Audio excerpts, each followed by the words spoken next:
বাংলাদেশি প্লেয়াররা তাহলে আর জীবনে আইপিএল খেলতে পারবে না। এটা একটা ভারতবর্ষের বুকে খুশির সংবাদ। কেন খেলতে পারবে না? তাদের ব্যবহারের জন্য। তারা আইপিএল খেলবে, অথচ গায়ে কোনো স্টিকার নেবে না, অ্যাড স্টিকার নেবে না।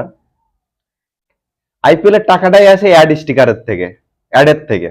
বিভিন্ন যেসব সংস্থা আছে, যেসব বড় বড় কোম্পানি আছে, তারা যেসব অ্যাড দেয়, সেই সব অ্যাডের থেকে। আরো এরকম বিভিন্ন রকমের কোম্পানি বা বড় বড় সংস্থা আছে, তারা এই আইপিএলটাকে পরিচালনা করে, ফ্র্যাঞ্চাইজি যারা।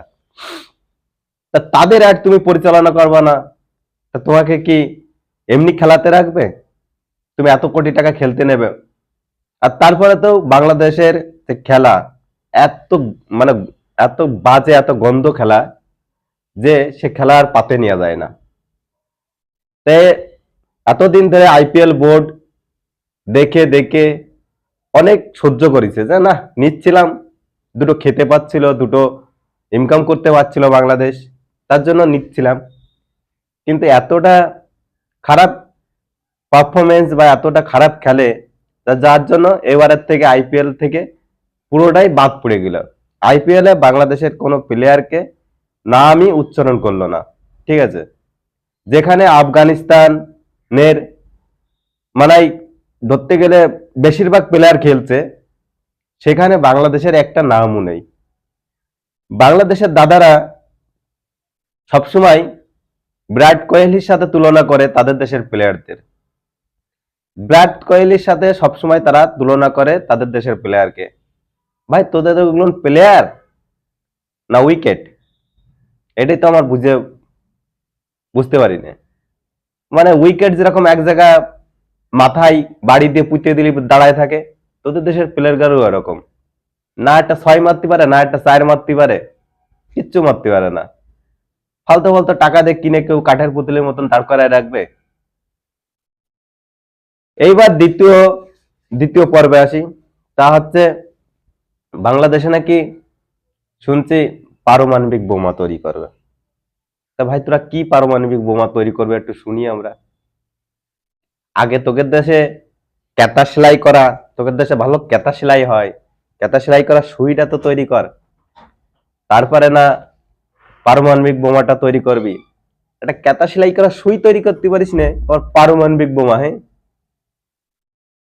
ভারতে যে দামি কোম্পানির সুইগুলো আছে, ওই কোম্পানির সুইয়ের যে পিছনের ফুটোটা হয় না, ওই ফুটোটা যত সুন্দর করে তৈরি করে, আগে ওই ফুটোটা তৈরি করা শেখ। তারপরে পারমাণবিক বোমা তৈরি করার স্বপ্নটা দেখিস। ঠিক আছে, তোদের মতন নির্লজ্জ বেহায়া, ঠিক আছে, খাইয়ে কোনো কাজ নেই, সারাক্ষণ ভারত ভারত ভারত। কেন, ভারত কি করেছে তোদের? হুম, খাবি ভারতের, পড়বি ভারতের, ট্রিটমেন্ট নিবি ভারতের, আবার ভারতের নিয়েই সবসময় তোদের আলোচনা। হ্যাঁ, তোদের কি একটু নাক লজ্জা, তোদের কি একটু লজ্জা আছে? তোরা কি নির্লজ্জ? তোদের কি নাক কাটা? হ্যাঁ, বাংলাদেশি ইউটিউবাররা সত্যি, তোমাদের আর লজ্জা শরম বলতে কিছু নেই। হ্যাঁ, সব সময় ভারতকে নিয়েই তোমাদের উল্টো পাল্টা ভিডিও বানানো। একটা ব্রিজ তৈরি করার ক্ষমতা নেই। একটা ব্রিজ তৈরি করতে গেলেও এখন বাইরের থেকে তোদের ইঞ্জিনিয়ার ভাড়া করতে হয়, লোক ভাড়া করে নিয়ে আসতে হয়, আবার বড় বড় বড় সামারি। তোরা একটা জিনিসই পারিস, সেটা কি জানিস? সেটা হচ্ছে মানুষের বিষয়ে খারাপ কথা বলা। ঠিক আছে, মানুষকে কিভাবে ছোট করা যায়, মানুষকে কিভাবে আহ বিপদে ফেলানো যায়, ঠিক আছে, এইসব তোরা পারিস। আর ওই ইউটিউব ফেসবুকে এসে সব সময় বক বক বক বক করার তালেই থাকতে পারিস, এই আছে তোদের কাজ। সোশ্যাল মিডিয়াটা ভালো করে প্ল্যাটফর্মটা পেয়ে গেছিলি কোনো মতে, যে ওখানে গেলেই তো একটু বক বক করলেই দুটো টাকা, এই জিনিসটা তোরা বলিস। তোকে কি মেধা, তোরা কি একটু ভালো করে পড়াশোনা করতে পারিস না? তোরা কি একটু ভালো জায়গায় পৌঁছায় দেশটাকে উন্নতি করতে পারিস না? তোদের কি এতটাই মানে নির্লজ্জ বেহায়া তোরা? হুম, একটু তো যেখানে তোদের সাথে বাংলাদেশ, ভারতবর্ষ,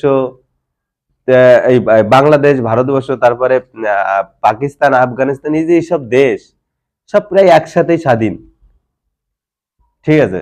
সেই সব দেশ এত আগে বেড়ে যাচ্ছে, তোদের কি একটু লজ্জা হয় না?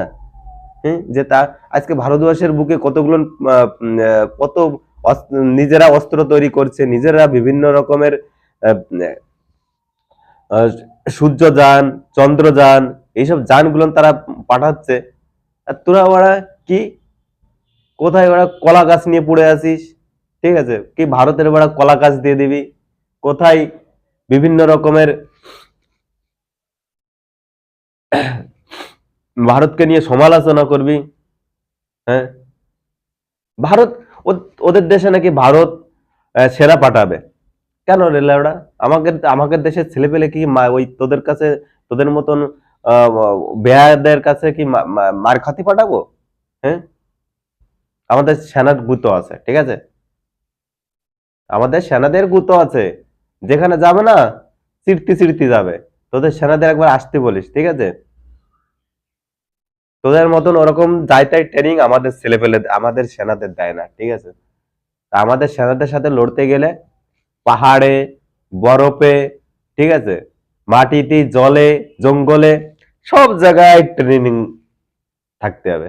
ওই বড়া শুধু ধানের জমিতে ট্রেনিং দিলাম, ওতে হবে না, ঠিক আছে? ওরকম ভাবে দেশ চালাতে পারবি না তারা, ঠিক আছে? আর তোদের যে সরকার, সুদখোর, ঠিক আছে, সুদখোর সরকার।